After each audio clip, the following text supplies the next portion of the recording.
公元6世纪初，在东亚的中国南北分治局面已延续了200年，依旧战乱连绵。南方的氏族大佬萧衍率众推翻糜烂不堪的齐朝政权，建立了梁朝。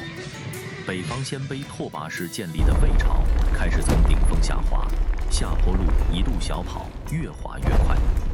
继承匈奴血统的契胡部落首领尔朱荣，依靠其部队出众的战力，很快成为北魏皇室最大的倚仗。尔朱氏左征右讨，不仅平定了诸多地方叛乱，也培养起将星云集的精英班底。他们中有未来的建国者高欢，也有日后的灭国者颠覆南梁的侯景。这是一盘注定将名垂青史的棋局，棋子们陆续登场。如果要将中原数千年历史中的武将排名，以决定谁能入武庙吃冷猪头肉的话，断争的数年也相持不下。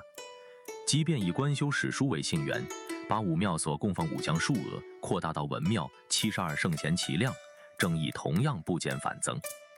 而有这样一位传奇，即便不建武庙，也是震烁古今独一份的存在。他的成功无法复制，他的人生令人啧舌。他就是南梁陈庆之，一名史书认证不能骑不善射，更不能歌善舞的前手小民。因打小陪主人下棋，后来主人成了皇帝，他顺势成了主人的秘书。机缘巧合之下，41岁得以领兵，一路开挂，首战乱2000兵马，破2万敌军。此后以数千部队以一当百，那是常规操作，创下4个月历47战拔32城的战绩，将北魏腹地搅得天翻地覆。终其一生都是在与人数倍于己的敌军作战。他的对手包含且不限于北魏鲜卑铁骑、尔朱氏的契胡雄师、侯景的虎狼叛军、南方邪教暴徒，然鲜有败绩。终因病死于任上，享年56岁。陈的出身家世不详，即便没有父母双亡，也是家徒四壁，无力抚养，所以打小就被送到兰陵萧氏的萧衍家为仆。在南朝时代，要能出人头地做个成功人士，要么是投胎技术高超，出身士族豪门，要么诗书风流，才高八斗，混到几子几贤的高端文化局里，要么长得玉树临风，仪表非凡，令士林豪强一望即起，招募之心。我们未来这位陈白袍，明显和这3点完全不沾边。穷学文，富学武，所以射不穿甲，马非所变，作为阶级烙印，伴随其一生。然而作为萧衍为其伴当的少年陈庆之，展现出一个学霸和天才的必备特质，坐得住，够痴狂。应该就是他的主人萧衍最早发现了他的这些特质。他们俩捉对下棋的水平也许不是最高，但一股疯魔劲儿肯定是当时无双。可以想象萧衍那些人中龙凤的棋友，也很有可能与陈庆之对弈。陈庆之在少年时代最美好时光里，都在和当时最好的国手们对弈。他的围棋造诣或许铸成其极具鲜明的战术风格，急如风，烈如火，轻识地而重空间的宇宙流。在陈白袍18、19岁的时候，围棋坪对面的主公登基，成了天下人的主公。他被封了一个主书的文职，在这个位置一坐就坐了20余年。史书上对于这漫长时光中陈的主要工作 KPI 和业绩描述为0，我们不妨强行自己脑补一下。围棋伴当的工作应该不会落下，然后读书整理打理情报，外加把棋局之道读进人心。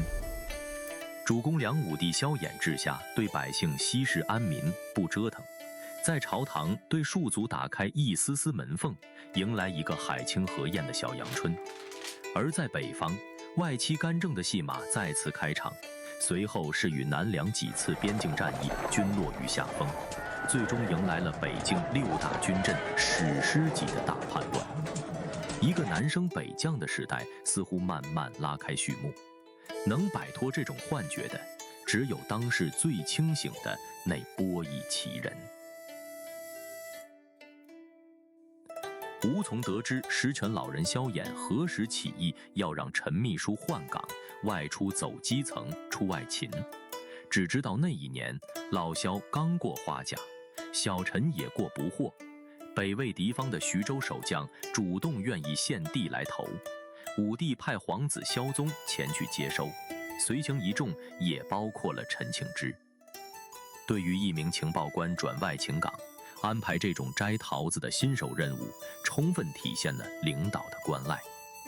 本是一次平平无奇的出差，却惊爆狗血四溢，到头来造就了南北朝头1号特种作战天才惊艳登场。萧皇子率军靠近投降将领所在彭城，遭遇北魏出兵2万抵挡。厚道的鲜卑人刚常规操作，建完高垒，挖战壕，准备观察敌情。我们的陈将军大喝一声：“你瞅啥？”领的2000人，光膀子就削了过去。战斗记录仅6个字：魏军一鼓而退。敌军虽退，但几天后，大家发现领头的老大萧宗竟然一路走进了敌营，投敌了。这下群龙无首，麾下诸军直接做鸟兽散，只有陈庆之收拢自己那2000小弟，无损退回国境线内。敢出手玩命，也能不吃眼前亏，全身而退，这绝对是将才。萧衍简直太佩服自己的眼光了。20多年过去，跟着自己造反打天下的一般老伙计们，要么驾鹤西去，要么退休发福阿兹海默。信得过的没几个能打，能打的都生在北地。承平之日太久，已经没几个人记得葫芦铁马刀剑的血腥冷冽。陈秘书，以后你就改做我的陈将军吧。于是第2年，小陈做监军，代表皇上与主将一起攻寿阳。北地守军仍旧是筑堡垒守城的老套路，被拆城专家陈庆之一举拔2垒，遂克。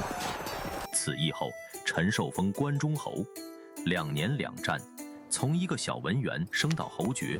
个人努力固然重要，身后那条大腿才是关键。小陈呢，老话总说事不过3，今年是你跑外勤的第3年了，愿不愿意再创辉煌，接受更有挑战的 KPI？ 皇上，你也知道我的棋力，别对我期待太高啊。让我今年就去北伐灭了鲜卑，这个指标有点小困难。哦，那就先去实现一个小目标吧。小陈出外勤的第3年，升级困难模式，与诸军中大佬合作攻涡阳。北魏出兵15万来援迎战，此役前后历时1年，两军师老且疲，更有腹背受敌之患，诸将渐蒙退役，唯庆之始至弥坚。假天子节已定全军，魏军建垒13座，犄角护援之势围困梁军。差遣办陈主任见之大喜，夜袭其中4座，受俘割左耳丢寨门前，顺势再攻。魏军想不到对面这伙人不但爱拆房子，还是割耳狂魔。男人啥时候黑化成这个样子了？遂大溃。涡阳之战彻底夯实了庆之军神的地位。梁武帝手诏加鸡腿，本非将种，又非豪家，扬声名于竹帛，岂非大丈夫哉？转眼到了第4年，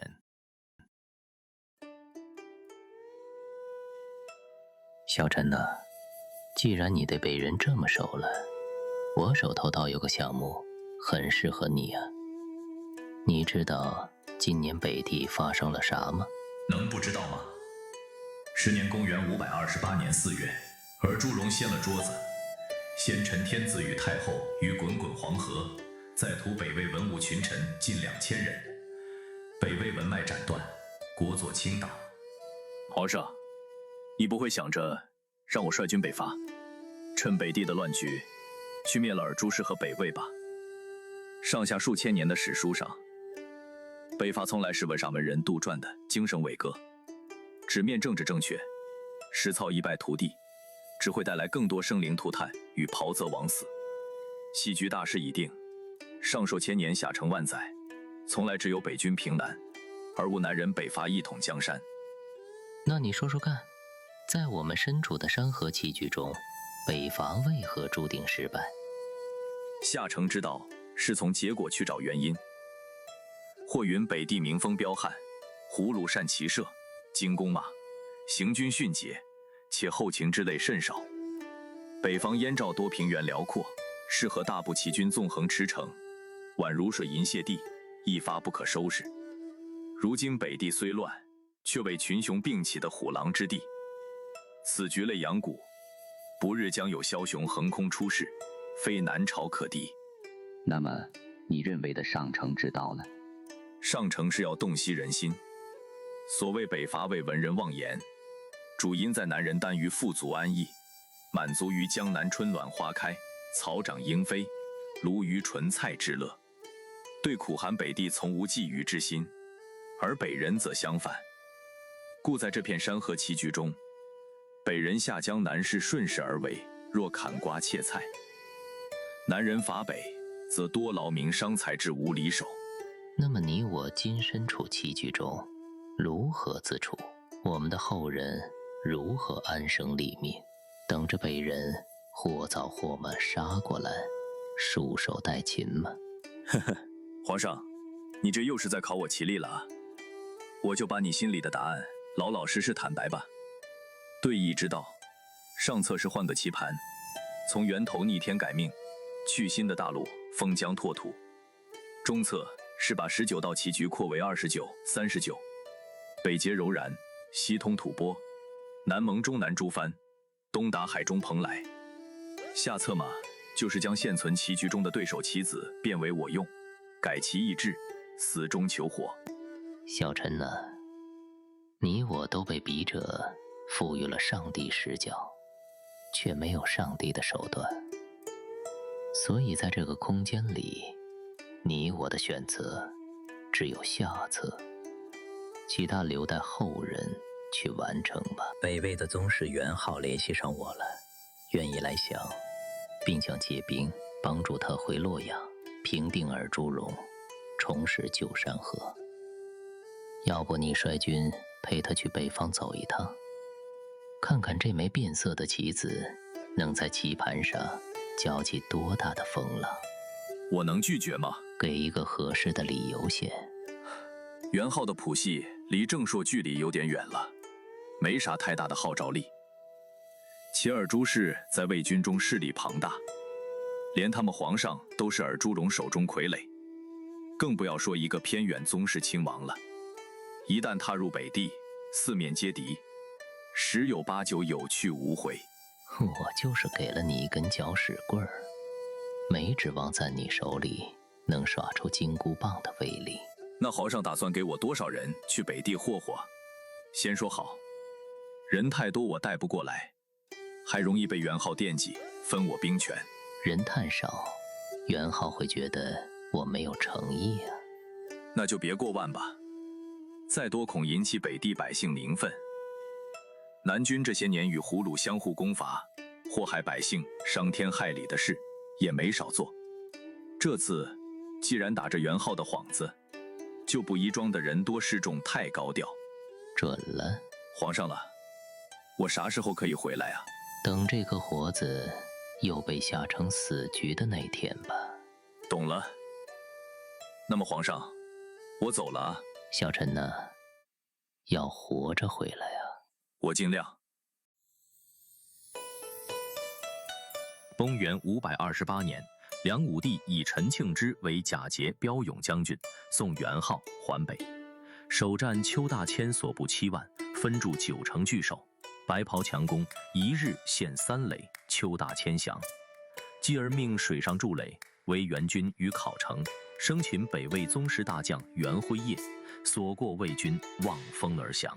3战最难啃的硬骨头是荥阳，内线北魏7万精兵据险自守，陈久攻不下，又遭外围铁骑数万合围，一时间腹背受敌，军心惶惶。陈毅嗓子喊道：“我们屠城掠地，与敌仇深似海，若败，必死。唯有夺下荥阳，才有一线生机。全军闻言如打鸡血，拼死以赴攻城。史书难得留名2名小卒，东阳宋景秋，异姓于天敏，敢死先登城头，荥阳遂克。趁热打铁，陈汉然率3000骑击溃包围荥阳魏军，继而一刻不歇，再现虎牢，迫使北魏孝庄帝元子攸北逃并州。元昊顺利入主洛阳，改元大赦，以陈庆之为车骑大将军，增邑万户。陈庆之麾下悉着白袍，所向披靡，所以洛阳童谣云：名师大将莫自劳，千兵万马必白袍。自出发到洛阳4个月，平32城，立47战，所向无敌。元昊风光不久，迷恋洛阳温柔乡，废弃了主线任务。既然其子自投死地，旗手得先撤身。可对面是谁？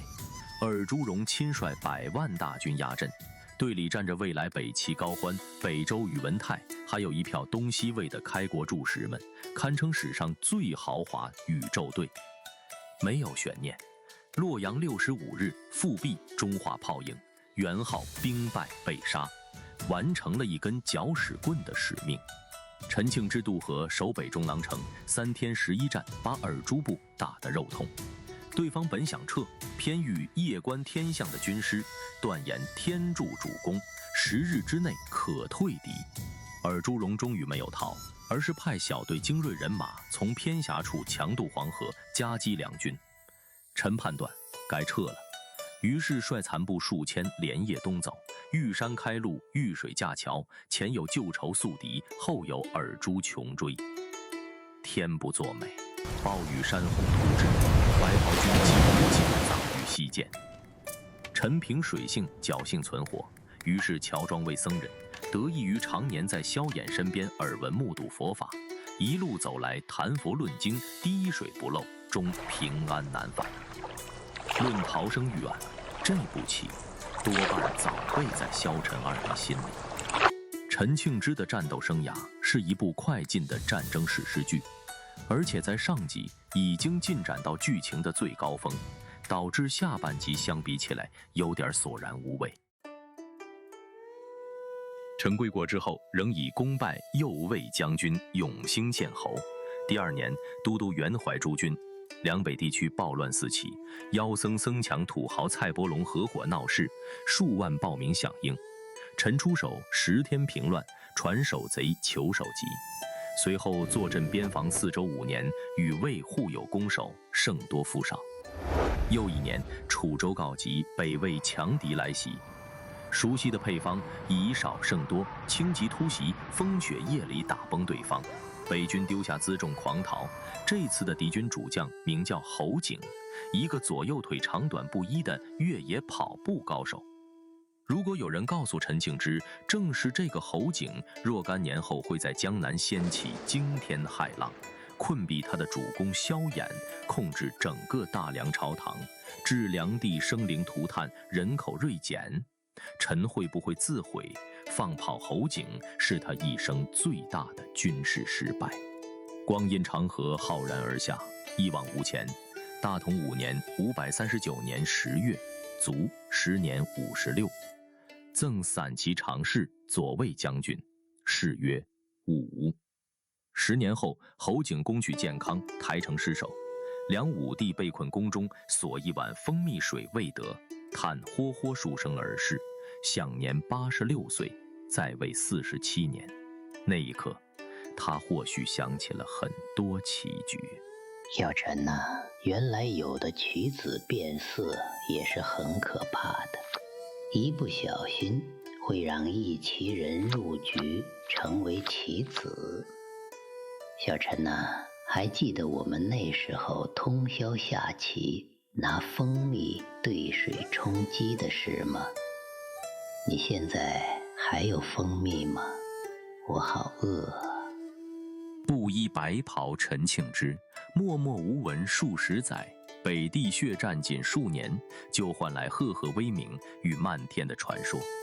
他的幸运是御队的主公踩准了乱世，他的伟大是以一人之力对抗强敌10余载，后人提笔将他一袭白马银枪的浪漫复刻给了赵子龙。史书留句千兵万马必白袍，至于他的人生，不必复制，也复制不了。